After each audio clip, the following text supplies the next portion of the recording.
नमस्कार दोस्तों। हमारी आज की कहानी है क्षमा। उफ, देवरानी जी फोन यहीं भूल गई। अब तो 2 दिन बाद ही आएगी, भाई की सगाई के बाद। क्षमा ने रूपा के कमरे के पास से गुजरते हुए धीमी सी फोन की घंटी सुनने के बाद सोचा। क्षमा अपने नाम के अनुरूप ही थी, थोड़ी सावली, पूरी सहज, कुछ खुद में सिमटी, मगर हृदय से खुली। कल शाम ही रूपा ने उससे बेमतलब झगड़ा किया था, फिर उसके रूप और सरलता को लेकर कटाक्ष भी किए थे उस बेहद अमीर बाप की बेटी ने। और 10 मिनट पहले जाते हुए गले मिलकर भी न गई थी। तब तो एक बार भी क्षमा का चेहरा भी तमतमा उठा था, जब वह ननद के गले तो मिली और उसकी ओर देखा तक नहीं। लेकिन क्षमा फिर अपनी सरलता में आ गई और कटाक्ष भी भूल गई।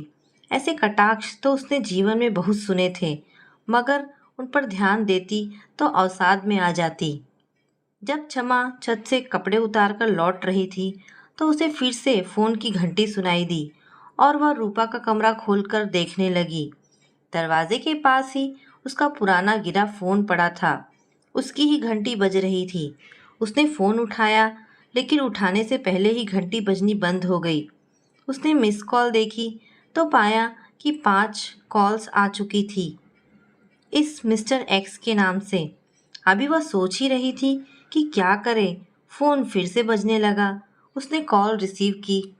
हेलो जाने मन, इतनी नाराज क्यों हो कि फोन ही नहीं उठा रही हो? उधर से एक पुरुष की आवाज आई।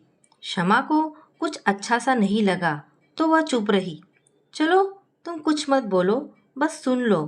तुमने मस्ती तो मेरे साथ की, लेकिन शादी उस पैसे वाले से की है। कोई परवाह नहीं, मगर तुमने मुझसे अपना काम निकाला, तो थोड़ा मेरे काम भी तो आओ ना।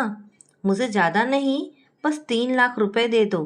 मैं सारी तस्वीरें तुम्हारे हवाले कर दूंगा और ख़ास वीडियो भी। फिर तुम जैसे चाहो कर लेना। जब भी फिर से रोमांच चाहो, मेरे पास आ जाना।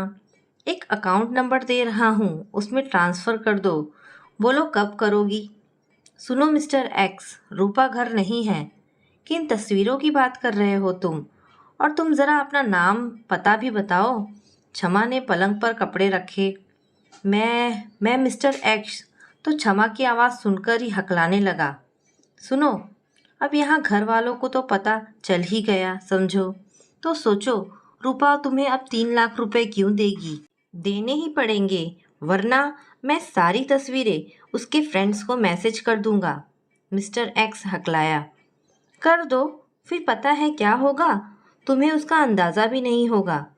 क्षमा का स्वर कठोर हो गया। क्या होगा? आप कौन हैं? मिस्टर एक्स की हकलाहट बढ़ गई थी। मैं उसकी भाभी हूँ। मेरा भाई पुलिस इंस्पेक्टर है। क्राइम ब्रांच पाताल से भी ढूंढ लेगा तुम्हें, और फिर अपना अंजाम सोच लेना। आज के बाद फोन भी मत करना रूपा को, समझे? जितनी फोटोज तुम्हारे पास है डिलीट कर दो और रूपा को भूल जाओ। अब वह इस खानदान की बहू है। क्षमा की आवाज़ अब बेहद कठोर थी। मिस्टर एक्स ने कॉल डिस्कनेक्ट कर दी।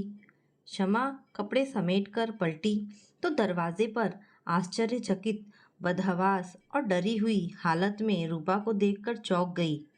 वह शायद फ़ोन लेने ही वापस आई थी और सारी बात सुनकर किंग कर्तव्य विमूढ़ थी। उसके आंसू रुक नहीं रहे थे।